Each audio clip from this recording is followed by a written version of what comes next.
الحمد لله نحمده ونستعينه ونستغفره. الحمد لله نحمده ونستعينه ونستغفره ونؤمن به ونتوكل عليه ونعوذ بالله من شرور أنفسنا ومن سيئات أعمالنا. من يهده الله فلا مضل له ومن يضلل فلا هادي له.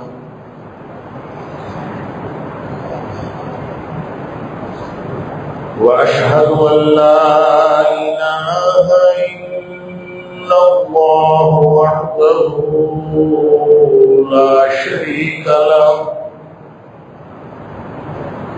وأشهد أن محمدا عبده ورسوله صلى الله عليه وسلم. أرسله بالحق بشيرا ونذيرا بين يدي الساعة. فمن يطع الله ورسوله فقد رشد واهتدى. ومن يعص الله ورسوله فقد ضل وغوى. فإنه لا يضر إلا نفسه ولا يضر الله شيئا.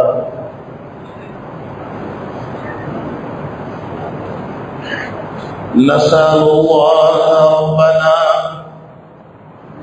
أن يجعلنا ممن يطيعه ويطيع رسوله ويتبع رضوانه ويجتنب سخطه. فإنما نحن به وله. أما بعد فإن خير الحديث كتاب الله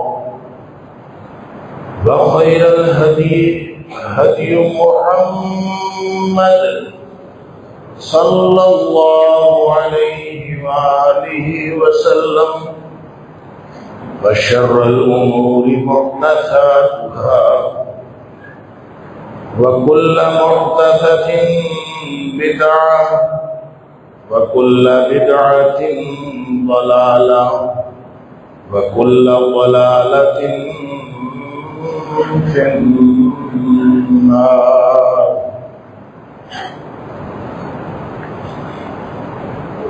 فأعوذ بالله السميع العليم من الشيطان الرجيم من همزه ونفخه ونفثه. بسم الله الرحمن الرحيم. وَإِذِ ابْتَلَى إِبْرَاهِيمَ رَبُّهُ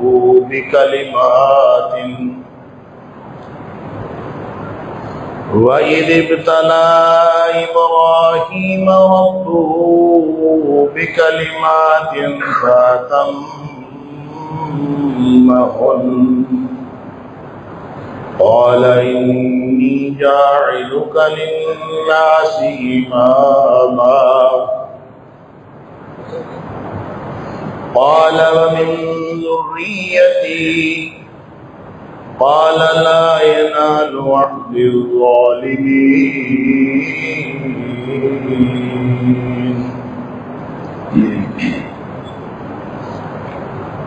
اور جب ابراہیم علیہ السلام کو اس کے رب نے آزمایا بکلمات، ان بہت ساری باتوں میں، فَأَتَمَّهُنَّ، تو ابراہیم علیہ السلام نے وہ ساری باتیں پوری کر دی. قَالَ إِنِّي جَاعِلُكَ لِلنَّاسِ إِمَامًا، اللہ کریم نے ارشاد فرمایا کہ ابراہیم میں تجھے انسانیت کا امام بنا رہا. قَالَ وَمِن ذُرِّيَّتِي، عرض کیا اللہ میری اولاد میں سے بھی امام بنا دینا. قَالَ لَا يَنَالُ عَهْدِ الظَّالِمِينَ، اللہ تعالیٰ نے فرمایا کہ ظالموں کے لیے میرا کوئی وعدہ نہیں. صدق اللہ العظیم. اللہ کریم نے مجھے اور آپ کو اور ہم سب کو اس دنیا میں امتحان کے لیے بھیجا ہے. امتحان اگرچہ ہر وقت جاری رہتا ہے، زندگی موت یہ کارخانہ، یہ حیات کے چند لمحات جو اللہ تعالیٰ نے عطا فرمائے ہیں، زندگی تھوڑی ہو یا زیادہ ہو، انفرادی طور پر گزر رہی ہو یا اجتماعی طور پر گزر رہی ہو، کسی کاروبار میں زندگی گزر رہی ہو یا کسی نوکری میں گزر رہی ہو، دین کے کاموں میں انسان لگا ہوا ہو یا دنیا داری میں پھنسا ہوا ہو، ہر شخص کا ہر لمحہ امتحان جاری. الذی خلق الموت والحیات لیبلوکم ایکم احسن عملا، موت اور زندگی کا کارخانہ اس نے بنایا ہی اس لیے ہے کہ تاکہ تمہارا امتحان کیا جا سکے، لیبلوکم، تاکہ تمہیں آزمایا جا سکے، امتحان کیا جا سکے، ایکم احسن عملا، تم میں سے اچھے عمل کرنے والا کون. لہذا یہ امتحان ہر لمحہ جاری رہتا ہے. کوئی ایک لمحہ زندگی بھی ہمارا ایسا نہیں ہے جو حالت امتحان سے باہر. البتہ 3 حالتیں ایسی ہیں جس کے بارے میں نبی اکرم صلی اللہ علیہ وسلم کا ارشاد ہے کہ ان 3 حالتوں میں امتحان نہیں لیا جاتا. اگر ہم ان 3 حالتوں میں سے کسی حالت میں ہیں تو پھر ٹھیک ہے، موج کریں، پھر ہمارا امتحان نہیں ہو رہا.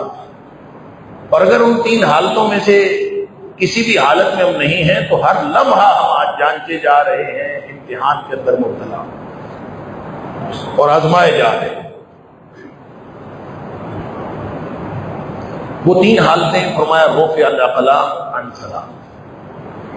نبی کریم صلی اللہ علیہ وسلم نے فرمایا 3 حالتوں سے یا 3 قسم کے لوگوں سے قلم اٹھا لیا جاتا ہے. اللہ اکبر. وہ 3 لوگوں سے جو قلم اٹھایا جاتا ہے وہ کون ہے؟ فرمایا ایک تو بچہ ہے، چھوٹا معصوم بچہ، صبی، جس کو ابھی سمجھ نہیں ہے، بے سمجھ ہے، اس کے اوپر اس کے اعمال نہیں لکھے جاتے. دوسرا النائم، جو سویا ہوا ہے، اس لیے کہ سویا اور مویا ایک برابر ہوتا ہے، اس کو بھی کوئی سمجھ نہیں ہوتی کہ میں کیا کہہ رہا ہوں. بہت سارے لوگ سونے کے دوران بہت ساری باتیں کرتے ہیں، بہت سارے لوگ نیند کے دوران بہت ساری حرکتیں کر جاتے ہیں.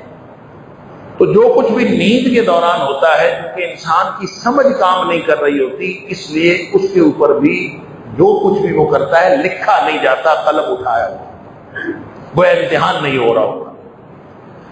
اور تیسرا ہے والمجنون، وہ شخص جس کے سینسز کام نہیں کر رہے، آؤٹ آف سینسز، وہ بیچارہ بے سمجھ ہے، اس کا دماغ چل گیا ہے، کوئی اس کو ایسی بیماری لاحق ہو گئی ہے جس کی وجہ سے وہ اس کو سمجھ نہیں آتی کہ میں نے کیا کہا. جیسے آج کل بہت ساری نفسیاتی بیماریاں دنیا میں پھیلی ہوئی ہیں، اللہ تعالیٰ معاف فرمائے، یہ بھی ہمارے اعمال کا نتیجہ ہے. جیسے نبی کریم صلی اللہ علیہ وسلم نے ابن ماجہ کی روایت میں جو بہت معروف ہے، آپ نے سنی ہوئی ہے، کہ آپ نے 5 باتیں ارشاد فرمائیں کہ جب کسی قوم کے اندر اس طرح کے معاملات ہو جائے تو پھر اللہ تعالیٰ ان کے اوپر اس طرح کا عذاب یا اس طرح کی آزمائش میں مبتلا کر دیتا ہے۔ تو اس میں آپ نے فرمایا کہ جس قوم کے اندر علانیہ بے حیائی آ جائے، علانیہ بے حیائی یعنی بے حیا بھی ہیں اور کسی سے شرم بھی نہیں کرتے، بے حیائی کی حرکتیں بھی کرتے ہیں اور سر عام کرتے ہیں۔ اب کسی کو کوئی دوسرے سے حیا باقی نہیں رہی، اللہ، وہ چاہے میڈیا ہو، چاہے مین اسٹریم الیکٹرانک میڈیا ہو، اس کے اوپر چلنے والے ڈرامے ہوں، فلمیں ہوں، وہ بھی سارے کے سارے بے حیائی سے بھرپور، اور یا پھر آپ کے ہاتھ میں جو سوشل میڈیا ہے ہر وقت آپ استعمال کرتے ہیں، اس کے اندر بھی بے حیائی ہو، اللہ تعالیٰ معاف کرے۔ یعنی چاہے کوئی نصیحت کی بات ہی بتا رہا ہو یا بتا رہی ہو، اس کے اندر برہنگی اور میوزک، یہ تو تقریباً ہر ویڈیو کے اندر ہوتا ہے، بھلے وہ نصیحت کی بات بتا تو وہ اس کے اندر کوئی نہ کوئی چیز ایسی شامل ہوتی ہے۔ اور ٹی وی وغیرہ پر جو چلنے والے اشتہارات ہیں، اس کی تو سمجھ نہیں آتی کہ یہ عورت کا اشتہار ہے یا عورت کے اعضاء کا اشتہار ہے، یہ کس چیز کا اشتہار ہے۔ بعد میں پتہ چلتا ہے کہ یہ کس چیز کا اشتہار تھا۔ وہ اشتہار دنیا کائنات کی کسی بھی چیز کا ہو، اس کے اندر مشتہر کرنے کے لیے عورت لازمی ہے، اس کو کہتے ہیں علانیہ بے حیائی۔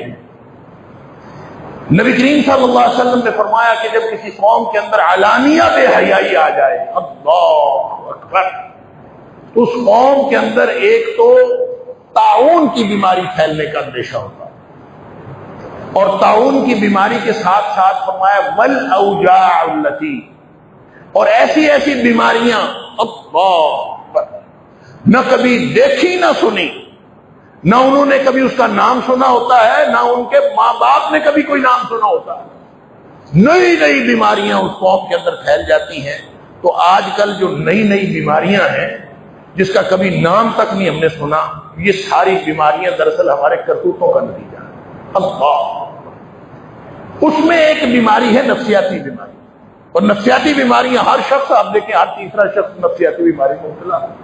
وہ میں بیٹھا تھا کہ اسپتال کے نیورو فزیشین جو نیورو سرجری کے ہیڈ تھے، وہ بات کر رہے تو کہہ رہے تھے پاکستان کا ہر تیسرا شخص وہ نفسیاتی بیماری کا شکار۔ اللہ، اور نفسیاتی بیماری ہوتی کیا ہے؟ خالص شیطانی عمل ہوتا ہے۔ نفسیاتی بیماری خالص شیطانی عمل ہوتا ہے۔ ٹھیک ہے، دماغ کے اندر کوئی معاملہ ایسا ہو جائے، اللہ تعالیٰ معاف فرمائے، کیونکہ نبی کریم صلی اللہ علیہ وسلم نے فرمایا کہ شیطان جو ہے یہ انسان کے اندر داخل ہو جاتا ہے اور اس طرح سے گردش کرتا ہے جیسے خون گردش کرتا ہے۔ ان الشیطان یجری من الانسان مجری الدم، جیسے خون انسان کے اندر گردش کرتا ہے، اسی طرح شیطان انسان کے اندر گھس کے جسم کے اندر گردش کرتا ہے۔ تو جہاں جہاں خون پہنچتا ہے وہاں وہاں شیطان پہنچ جاتا ہے، پھر جہاں ہوا پہنچتی ہے وہاں بھی یہ پہنچ جاتا ہے، ہر وہ جگہ جہاں ہوا پہنچ سکتی ہے وہاں شیطان پہنچ جاتا ہے۔ اللہ، تو سب سے زیادہ جس چیز کو متاثر کرتا ہے وہ ہمارا نروس سسٹم، اس کو متاثر کرتا ہے، اس کو کیپچر کرتا ہے، اس سے ہم نفسیاتی بیماریوں کا شکار ہو جاتے ہیں۔ حدیث کے اندر نفسیاتی بیماریوں کو وسوسہ کہا گیا، وسوسہ آتا ہے۔ اور وسوسہ کون پیدا کرتا ہے؟ وسوسہ پیدا کرنے والا کون ہے؟ قل اعوذ برب الناس ملک الناس الہ الناس، یہ جو میں اللہ سے پناہ مانگتا ہوں، اس سے، اس شیطان سے، الذی یوسوس فی صدور الناس، وہ خناس جو بار بار حملے کرتا ہے، یوسوس فی صدور الناس، لوگوں کے دلوں میں وسوسے وہی پیدا کرتا ہے۔ ایک شخص آیا کہ نبی پاک صلی اللہ علیہ وسلم سے کہتا ہے اللہ کے رسول صلی اللہ علیہ وسلم مجھے وسوسے بہت آتے ہیں، میں کیا کروں؟ اس کو آپ یوں سمجھے جیسے آج ہمارے دور میں کوئی شخص کسی کے پاس جائے اور جا کے کہے مجھے نفسیاتی بیماری ہے، یوں سمجھ لیجیے۔ وسوسے آنے کا مطلب یہی۔ نیورو سائنٹسٹ کہتے ہیں کہ انسان کے دماغ کے کیمیکل ادھر ادھر ہو جاتے ہیں، کیمیکل ڈسٹرب ہو جاتے ہیں۔ اب یہ کیمیکل ڈسٹرب جس نے بنائے ہیں اس نے تو ڈسٹرب نہیں بنائے، اس نے تو اس کو ٹھیک بنایا. اگر اس نے ڈسٹرب کیا ہوا ہے، اگر اللہ نے بناتے وقت اس کا دماغ درست نہیں بنایا، اللہ اکبر، تو اس نے اس کو امتحان سے ویسے ہی مستثنا قرار دیا. مجنون مستثنا. لیکن وہ شخص جو اپنی نفسیاتی بیماریوں کا بھی خود سبب ہے، اپنے کرتوتوں کی وجہ سے، علانیہ بے حیائی کی وجہ سے اور بے حیائی کے ارتکاب کی وجہ سے اگر وہ کسی بیماری میں مبتلا ہوا ہے تو اس کا ذمہ دار تو یہ خود ہے، اور جس کا یہ ذمہ دار ہے وہ امتحان میں شامل. لہذا یہ نہ سمجھا جائے کہ ہر شیزوفرینک آدمی، ہر وہ شخص جس کو شیزوفرینیا ہے. اچھا، ایک اور بیماری آج کل میں نے سنی گزشتہ چند سالوں سے، پہلے کبھی نام نہیں سنا تھا، آٹزم بچوں کے اندر. یہ جی بچوں کے اندر آٹزم بہت ہے، خاص طور پر مغرب میں آپ چلے جائیں آٹزم بہت ہے. اب مشرق مغرب سارا ملا پڑا ہے، بچہ پیدا ہوتا ہے اس کے اندر آٹزم. یہ کیا بیماری ہے کہ بچہ جو ہے وہ پیدا ہوتے ہی وہ نفسیاتی مریض ہوتا ہے، وہ کسی نہ کسی بیماری کا شکار ہوتا ہے، وہ ہائپر ہوتا ہے، اس کے اندر کوئی ایسی بیماری ہوتی ہے کہ وہ نارمل نہیں ہوتا. اللہ اکبر. ہم نے سنا ہے کہ ہمارے جو آبا و اجداد تھے، ہماری جو مائیں دادیاں نانیاں تھیں، ہم نے سنا کہ وہ جب ان کے ہاں بچے کی پیدائش متوقع ہوتی تھی، وہ 9 مہینے جس طرح اپنی ذات کی حفاظت کرتی تھی اسی طرح اپنی پریگنینسی کی حفاظت بھی کرتی تھی، اور ہمیشہ جیسے اپنے آپ کو دم کرتی تھی، اور اس طرح کی ساری چیزیں جو 9 مہینے کے درمیان ماں کرتی ہے، اس کی ساری ایکٹیویٹیز کا اثر جو ہے پیدا ہونے والے بچے کے اوپر ہوتا ہے.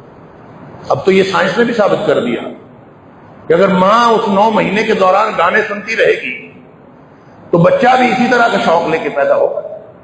اگر ماں اس دوران قرآن پڑھتی رہے گی تو بچے کے اندر بھی اسی طرح کا شوق اور ذوق پیدا ہوگا. لہذا وہ 9 مہینے جب ماں کی باڈی کا حصہ ہوتا ہے تو وہ دوران وہ جتنے امور ماں نے سر انجام دیے ہوتے ہیں، ہر ایک کا اثر اس بچے کے اوپر بھی ہوتا ہے. لہذا جب بچہ پیدا ہوتا ہے تو وہ کہتے ہیں جس کو فلاں بیماری، اس کو فلاں بیماری ہے، حالانکہ یہ نہیں سمجھ آتی کہ اس کا ارتکاب تو ہم نے خود کیا ہے. بے حیائی کا ارتکاب ہم نے خود کیا، بچے کے بگاڑ کا بندوبست ہم نے خود کیا. اور پھر ہم اگر کہیں کہ یہ اللہ کی طرف سے ہے تو وہ اللہ کی طرف سے نہیں ہے، جو ہمارے کرتوتوں کا سبب ہے، جو ہمارے کرتوتوں کے نتیجے میں ہے. اللہ اکبر. اور یہ تو انفرادی معاملات ہیں. اجتماعی طور پر بھی میں نے عرض کیا تھا اور ہمیشہ عرض کرتا رہتا ہوں، قرآن کو پڑھا کریں. قرآن تبصرہ کرتا ہے کہ یہ سارا نظام جو اللہ نے بنایا اجتماعی طور پر اور انفرادی طور پر یہ نظام اللہ نے بنایا، یہ سارا انسان کے فائدے کے لیے بنایا. هو الذی خلق لکم ما فی الارض جميعا. زمین میں جو کچھ ہے اللہ نے سب تمہارے پاس، ہر چیز انسان کے فائدے کے لیے بنائی، لیکن وہ فائدے والی چیزیں نقصان دینا شروع ہو گئی. ظہر الفساد فی البر والبحر بما کسبت ایدی الناس. لوگوں کے کرتوتوں کے سبب خشکی اور تری کے اندر بگاڑ پیدا، موسم بدل گئے، پہاڑوں کا مزاج بدل گیا، سمندروں کا مزاج بدل گیا، ہر چیز کا مزاج بدل گیا، ماحول بدل گیا. اللہ فرماتا ہے بما کسبت ایدی الناس. یہ اس ساری چیزوں کا ذمہ دار ہوتی تو ہر چیز اللہ کی طرف سے ہے، لیکن اس کی ذمہ داری خود قبول کرو، اللہ کے اوپر نہ ڈالو. یہ سارا کچھ اللہ نے کیا، اللہ نے نہیں کیا، یہ تم نے خود کیا ہے. بما کسبت ایدی الناس، یہ لوگوں کے کرتوت ایسے. لہذا مجنون کے اوپر قلم اٹھا لیا جاتا ہے، وہ مجنون جس کے مجنون ہونے میں اور اس کا جنون لانے میں اس کا اپنا کوئی ذمہ داری نہ ہو. اگر اس کی اپنی ذمہ داری ہے، اس نے اپنے کرتوتوں کے سبب اپنے آپ کو نفسیاتی بیمار کیا ہے، شیطان سے دوستی کر کے وسوسے بڑھائے ہیں. آپ کوشش تو کریں. اللہ اکبر. اس شخص نے جس نے کہا تھا نا نبی کریم صلی اللہ علیہ وسلم سے کہ مجھے وسوسے آتے، سبحان اللہ، نبی اکرم صلی اللہ علیہ وسلم فرمایا تو ایسا کر لا حول ولا قوت الا باللہ پڑھا کر. اللہ اکبر. لا حول ولا قوت الا باللہ پڑھا کر. ایک روایت میں ہے 100 دفعہ پڑھا کر لا حول ولا قوت الا باللہ. اس سے کیا ہوگا وہ میں بعد میں عرض کرتا ہوں، لیکن یہ سمجھ لیجئے کہ لا حول ولا قوت الا باللہ پڑھنے کا مطلب اصل میں کیا ہے. لا حول کا معنی ہے کوئی طاقت نہیں، لا قوت کا معنی بھی ہے کوئی طاقت نہیں، الا باللہ سوائے اللہ کے. یہ 2 دفعہ لا حول ولا قوت. یا تو یہ پازیٹو اور نیگیٹو ہے کہ اللہ میرے پاس نہ کوئی نیکی کرنے کی طاقت ہے نہ برائی چھوڑنے کی طاقت ہے. میرے پاس تو طاقت ہے، میں شیطان سے بچ جاؤں رحمان سے جڑ جاؤں میرے پاس طاقت نہیں ہے. شیطان تو میرے اندر گھسا ہوا ہے، میں اس کو نکال لوں یہ میرے پاس طاقت نہیں. وہ میرے اندر گھس کے میرے اندر وسوسے ڈال رہا ہے، میرا دماغ خراب کر رہا ہے، میری دنیا اس نے اجیرن کر دی ہے، میری زندگی بے چین کر دی ہے. میں اس سے کیسے بچ سکتا ہوں؟ لا حول ولا قوت. نہ اس سے بچنے کی میرے پاس طاقت ہے نہ رحمان سے جڑنے کی میرے پاس طاقت ہے، الا باللہ. ہاں اللہ طاقت عطا فرما دے تو ہے، مگر نہ کوئی نہیں. یا پھر اس کا معنی یہ ہے لا حول. حول کا مطلب ہوتا ہے ما حول نہیں ہم کہتے، حول کا مطلب ارد گرد. لا حول اس سے مراد اجتماعی طاقت ہے، اور ولا قوت اس سے مراد انفرادی طاقت ہے. یعنی مراد آپ لے سکتے ہیں اجتماعی اور انفرادی طاقت. تو اس کا کیا مطلب ہوگا؟ اس کا مطلب یہ ہوگا لا حول ولا قوت. اللہ نہ کوئی میری انفرادی طاقت، نہ میرے پاس کوئی طاقت ہے، نہ میرے ارد گرد جتنے لوگ ہیں ان کے پاس کوئی طاقت ہے. یہ میں ڈاکٹروں کو بلا لوں، میں دم جھاڑا کرنے والوں کو بلا لوں، میں پیروں فقیروں کے پاس چلا جاؤں، میں کسی کے پاس چلا جاؤں، ساری دنیا جڑ جائے. یہی عقیدہ سکھایا تھا نا ابن عباس رضی اللہ تعالیٰ عنہ کو نبی اکرم صلی اللہ علیہ وسلم کہ بیٹے ساری دنیا اکٹھی ہو جائے تیرا فائدہ کرنے کے لیے، اللہ نہ چاہے تو تیرا فائدہ نہیں کر سکتا، اور ساری دنیا تیرا نقصان کرنے کے لیے اکٹھی ہو جائے تو تیرا نقصان نہیں کر سکتی جب تک اللہ نہ چاہے. بات ختم. یہ عقیدہ ہے. تو اصل میں لا حول ولا قوت الا باللہ پڑھتے ہوئے اس عقیدے کا اظہار ہے اور اقرار ہے، اور یہ بے بسی کا کلمہ ہے. اللہ میرے پاس کوئی طاقت، میں بے بس ہو گیا ہوں، نہ کوئی میرے پاس جتنے مددگار تھے، وہ ڈاکٹر تھے، وہ انجینئر تھے، وہ جتنے بھی ارد گرد دم جھاڑا پھونک مارنے والے، رقیہ کرنے والے جتنے لوگ تھے، لا حول. اللہ کسی کے پاس کوئی طاقت نہیں، یہ سارے بے بس. بے بس سے، بے اختیار سے مدد لینی تو کیا لینی. بے اختیار سے آپ کہیں کہ میری مدد کرو، اس کے پاس اپنا اختیار نہیں، وہ تمہاری مدد کیا کرے گا؟ اس سے امید ہی کیا رکھنی، اس سے کیا توقع رکھنی کہ یہ بے اختیار آدمی میری مدد کرے گا؟ مخلوق ہے، بے بس ہے، وہ خود اپنے سانس اندر آنے اور سانس باہر جانے کے لیے اللہ کے حکم کا محتاج ہے، وہ تمہاری کیا مدد کرے؟ اسباب کی دنیا میں ایک دوسرے کی مدد کرنے کا بھی حکم ہے، مدد لینے کا بھی حکم، لیکن اس پر بھروسہ نہیں کرنا. بھروسہ مسبب الاسباب، اسباب استعمال کرتے ہوئے بھی بھروسہ مسبب الاسباب. تو پھر جب یہ کہا لا حول ولا قوت الا باللہ، اللہ کوئی اجتماعی طاقت نہیں، ساری طاقتیں ختم، اور کوئی انفرادی طاقت بھی کوئی نہیں. تو اس کا مطلب کیا ہے؟ اللہ میں دنیا کا بے بس ترین انسان. بے بسی کا کلمہ میں اس لیے کہتا ہوں، لیکن جب الا باللہ کہہ دیا، اللہ طاقت ہے ہی کوئی نہیں، نہ کوئی اجتماعی طاقت نہ کوئی انفرادی طاقت، الا باللہ. جب اللہ عطا فرما دے تو میں دنیا کا طاقتور ترین انسان ہوں. جب اللہ عطا فرما دے تو میرے پاس طاقتیں بھی ہے، میرے پاس سب کچھ ہے، نبی کریم صلی اللہ علیہ وسلم نے فرمایا تو یہ کہہ کے تو دیکھ، لا حول ولا قوت الا باللہ، یہ بے بسی کا کلمہ اللہ کے سامنے رکھ کے تو دیکھ، اس سے کیا ہوگا؟ وہ تو وسوسے کے لیے آیا تھا نا، وسوسے کے لیے کہ اللہ کے رسول صلی اللہ علیہ وسلم مجھے وسوسے آتے ہیں، کیا مطلب مجھے نفسیاتی بیماری ہے، کیا مطلب مجھے برے خیالات آتے ہیں، کیا مطلب میرے کیمیکل ڈسٹرب ہو گئے، کیا مطلب مجھے شیزوفرینیا ہو گیا ہے، کیا مطلب میرے دماغ کے اندر کوئی خرابی پیدا ہو گئی ہے، وہ خرابی جو میرے اعمال کی وجہ سے، شیطان کی قربت کی وجہ سے پیدا ہوئی۔ نبی پاک صلی اللہ علیہ وسلم فرمایا لا حول ولا قوت الا باللہ، کیا ہوگا؟ فرمایا تیرے وسوسے بھی دور ہو جائیں گے، اور علاوہ ازیں اس وسوسے والے مسئلے کے علاوہ فرمایا 100 دیگر مسائل بھی تیرے حل ہو جائیں گے۔ اللہ اکبر! کبھی گن کے دیکھیں ہم جو مسائل میں گھری دنیا ہے، ہم جو مسائل میں گھرے ہوئے انسان ہیں، ہم اپنے آپ کو مظلوم سمجھتے ہیں، کبھی گن کے دیکھیں کسی شخص کی زندگی میں 100 مسئلے نہیں،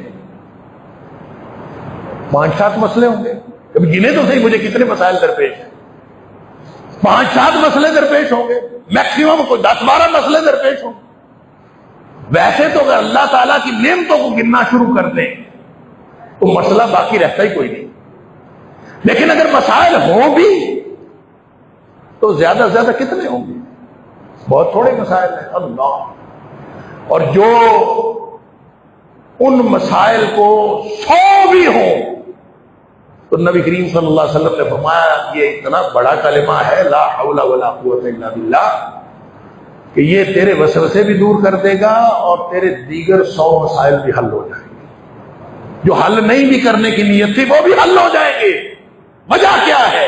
وجہ یہ ہے کہ یہ کلمہ ایسا ہے جس سے عقیدہ بھی ٹھیک ہوتا ہے، جس سے عمل بھی ٹھیک ہوتا ہے۔ ذرا اپنی بے بسی کا اظہار اللہ کے سامنے کر کے تو دیکھو، دنیا والوں کے سامنے بڑی بے بسی کا اظہار کرتے ہیں، میں مر گیا، میں لٹ گیا، میرے پاس کچھ نہیں ہے۔ کبھی اللہ کے سامنے بے بسی کا اظہار کر کے دیکھو، بس یہ عقیدے کی بات ہے، عقیدے کے ساتھ عمل جڑا ہے، اور جب عمل جڑ جائے تو پھر اللہ تعالیٰ کی طرف سے رحمتیں نازل ہوتی ہیں۔ وہ میں نے پہلے بھی بتایا تھا، میرے ایک دوست ہے کاروباری آدمی اور نمازی ہے ماشاءاللہ، لیکن کو بظاہر بہت بڑا دیندار آدمی نہیں، مناسب سا دیندار آدمی۔ وہ کہا کرتا ہے کہ میرے پاس جب پیسے ختم ہو جائے نا تو میں نے کبھی کسی سے نہیں مانگے، میں اللہ سے مانگتا ہوں، اور میں اللہ سے کہتا ہوں کہ اللہ جی ہن تسی دیو نا پیسے، میں ہن کسے کو منگن جاواں؟ جو میرے جیسا منگتا ہے میں اس سے مانگنے جاؤں؟ تو یا اللہ میں اللہ سے کہہ دیتا ہوں، وہ پنجابی میں کہتا ہوں اللہ میں کہہ دینا اللہ جی میں کسے کو نہیں جانا منگا، میں تواڈے کو مانگ رہا تسی مینوں دیو۔ اور وہ کہتا ہے اب دیکھیں 57-58 سال تو میری عمر بھی ہو گئی، وہ میری عمر کا ہوگا جتنا بھی چھوٹا ہوا، تو وہ کہتا ہے آج تک ایسا نہیں ہوا کہ میں نے اللہ سے مانگے اور پیسے نہ ملے ہو۔ اللہ تعالیٰ نے کوئی آسمان پھاڑ کے تو نہیں دینے ہوتے، اسباب کے ذریعے سے دینے ہیں یہ، لیکن یہ ہماری چوائس ہے کہ ہم کسی منگتے سے مانگ لیں یا اس سے مانگ لیں جو ساری دنیا کو دیتا ہے۔ یہ اس سے صرف عقیدہ صحیح نہیں ہوتا، اس سے عمل بھی صحیح ہوتا ہے۔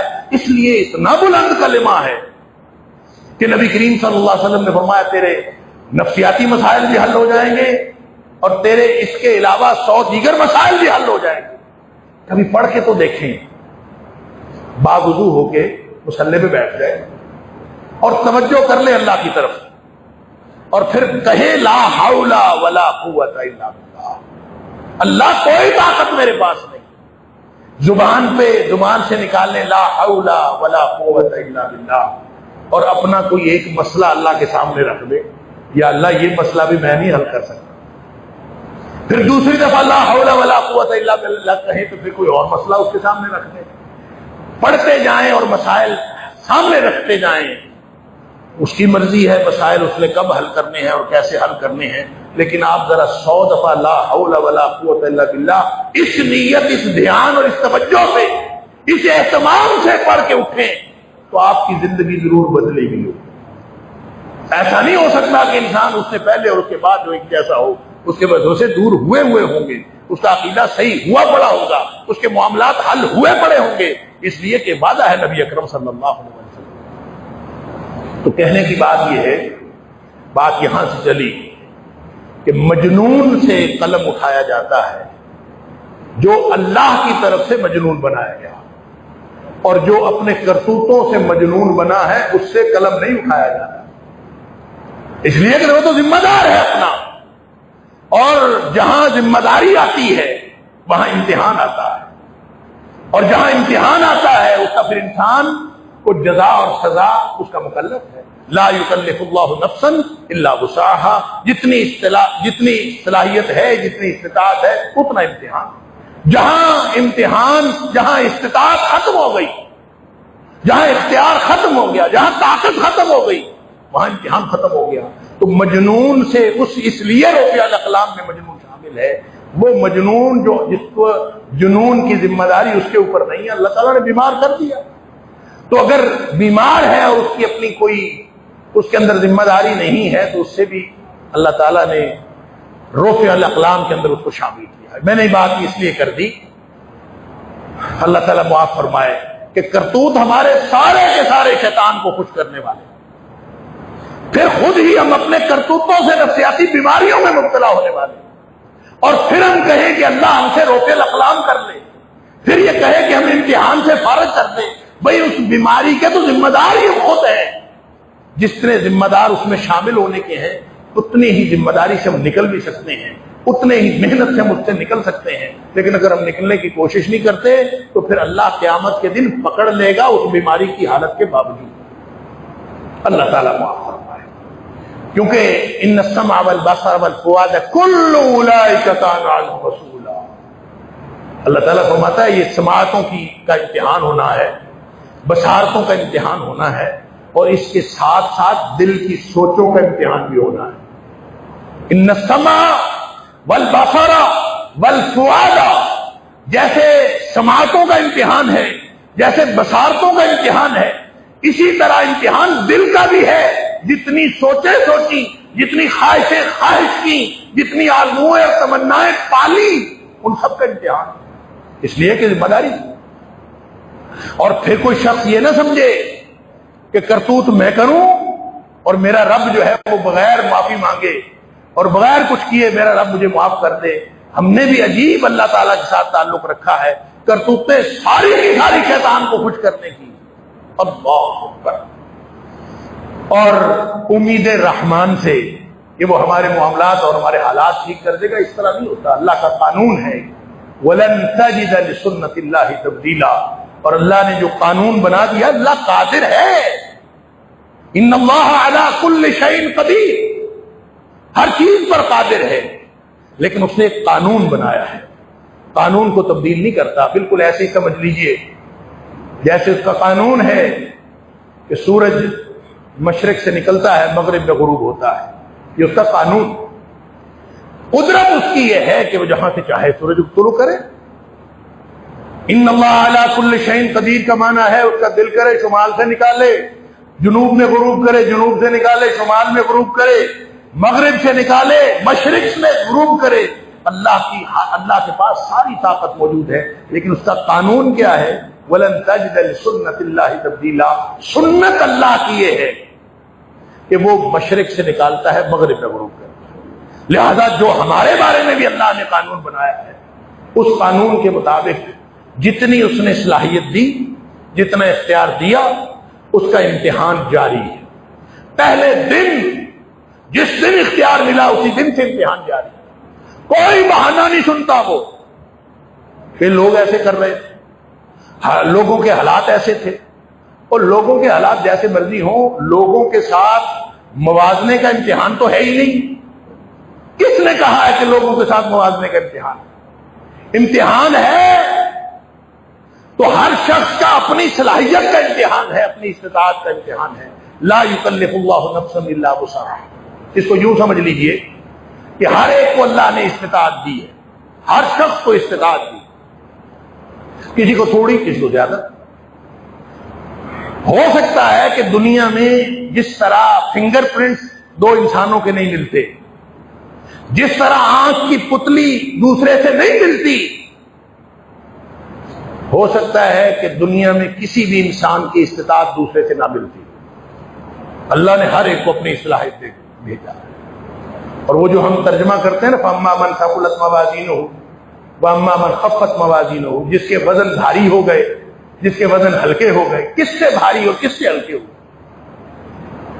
اس کا ایک تو یہ تفسیر ہے کہ نیکیاں اور برائیاں برابر برابر، نیکیاں بھاری ہو گئیں یا برائیوں سے نیکیاں ہلکی ہو گئیں، اس کا موازنہ ہے نیکیاں اور برائیوں، ہو سکتا ہے یہ ہو، واللہ اعلم۔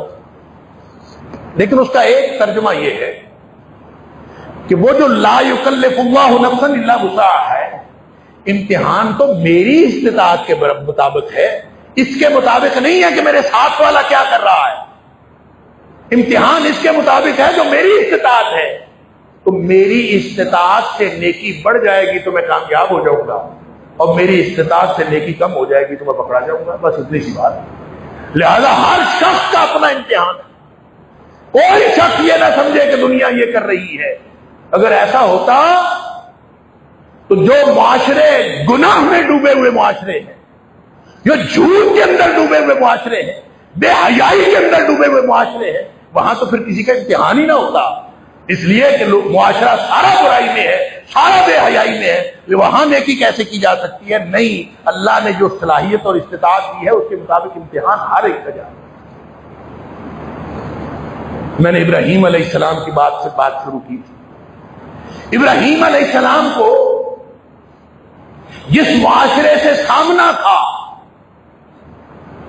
اس معاشرے میں کتنے موحدین تھے، اس معاشرے میں نیکی کا رستہ بتلانے والے کتنے تھے؟ اور بھائی وہ تو جس گھر میں پیدا ہوئے وہ گھر بت خانہ تھا، پورا معاشرہ تو بت گھروں کا بت خانہ تھا ہی، ان کا اپنا گھرانہ، اپنا گھر بت گھروں کا گھر تھا، اور بت گھروں کے گھر ہونے کے باوجود اب ان کی تربیت کیسی ہوئی ہوگی؟ جن کے ماں باپ، جن کے ارد گرد، جن کا پورا ماحول شرک میں ڈوبا ہوا تھا، تو ان کو کہاں سے ملنی تھی یہ تعلیم، کہاں سے ملنی تھی کہ میں نے اس کے خلاف آواز اٹھانی ہے؟ کہاں سے کسی نے بتانا تھا؟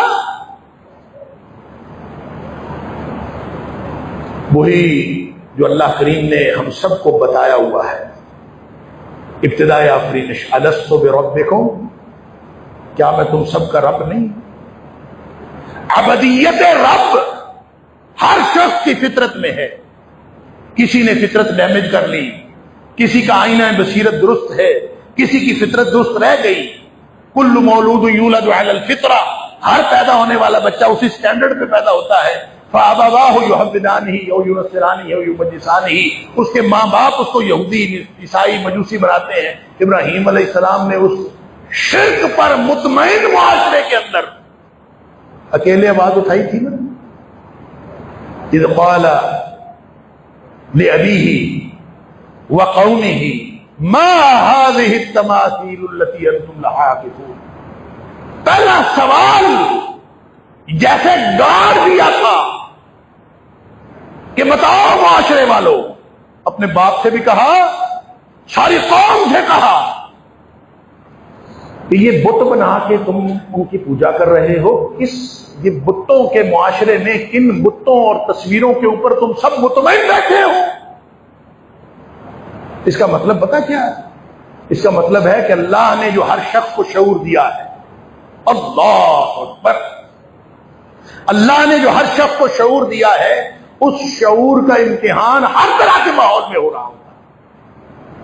جب ارد گرد جھوٹ اور باطل وہ بادل کی طرح گرجتا ہوا آ رہا ہوتا ہے، اس وقت بھی ہمارے شعور کا امتحان ہو رہا ہوتا ہے۔ اللہ اکبر۔ ہمارے والد، ہمارے چچا مولانا معین الدین لکھوی رحمہ اللہ، وہ فرمایا کرتے تھے جھوٹ اور باطل وہ بادل اور طوفان کی طرح گرجتا برستا ہوا بھی آ رہا ہو تو جھوٹ جھوٹ ہوتا ہے، کبھی اس سے مروب نہیں ہونا چاہیے، اس کی کوئی حقیقت نہیں ہوتی۔ لہذا ایک شخص کھڑا ہو جھوٹ کے معاشرے میں، بے حیائی کے معاشرے میں اور باطل کے معاشرے میں، ایک شخص کھڑا ہو، اگر اس نے اٹھ کے کھڑے ہو کے اپنی آواز اٹھا دی کہ لوگوں یہ کیا کر رہے ہو، جیسے لوط علیہ السلام نے کہا الیس منکم رجل رشید، تمہارے اندر کوئی ایک بھی بندے کا پتر نہیں ہے، جیسے ابراہیم علیہ السلام نے کہا ما هذه التماثيل التي انتم لها عاکفون، یہ کیسے بت ہیں، کیسی تصویریں ہیں خود بنا کے مورتیاں، اسی کے اوپر مطمئن معاشرہ بیٹھا ہوا ہے۔ اس مطمئن معاشرے کے اندر ابراہیم علیہ السلام نے جو پہلا سوال اٹھایا تھا اس شعور کی بنیاد پر تھا، جو شعور اللہ کریم نے ابراہیم علیہ السلام کو ان کی بناوٹ میں، ان کی پیدائش میں عطا فرمایا تھا، جو ہم سب کے پاس شعور ہے۔ لہذا بات یہ سمجھ آئی کہ معاشرہ سارا جھوٹ سے بھرا ہوا ہو، معاشرہ سارا شرک سے بھرا ہوا ہو، معاشرے کی کوئی سمت، کوئی جہت درست نہ ہو، تو بھی یہ چیز ہمارے امتحان کو کم نہیں کرتی، ہمارے شعور کا امتحان پھر بھی جاری ہے۔ وہاں کہنا پڑتا ہے، کسی نہ کسی کو ابراہیم بننا پڑتا ہے۔ لقد كانت لكم اسوۃ حسنہ فی ابراہیم والذین آمنوا معہ، تمہارے لیے ابراہیم علیہ السلام کی زندگی میں اور ان کے ساتھ جو مومن ایمان لائے ان کی زندگی میں یہ بہترین نمونہ ہے کہ تمہیں زندگی کے فیصلے خود کرنے پڑیں گے، کون تمہارا دوست اور کون تمہارا دشمن۔ جب تم اس طرح سے شرک کے خلاف، باطل کے خلاف اور ہر چیز کے خلاف آواز اٹھانے والے نہیں بنو گے تو پھر یاد رکھو، نہ تم نے ابراہیم علیہ السلام کے اسوے پر عمل کیا، نہ تم نے نبی اکرم صلی اللہ علیہ وسلم پر اسوہ۔ اللہ تعالیٰ مجھے اور آپ کو، ہم سب کو اس امتحان کے فلسفے کو سمجھنے اور پھر اس کے مطابق زندگی گزارنے کی توفیق عطا فرمائے، ہم سب کو سچا امتی بنائے۔ وآخر دعوانا الحمدللہ۔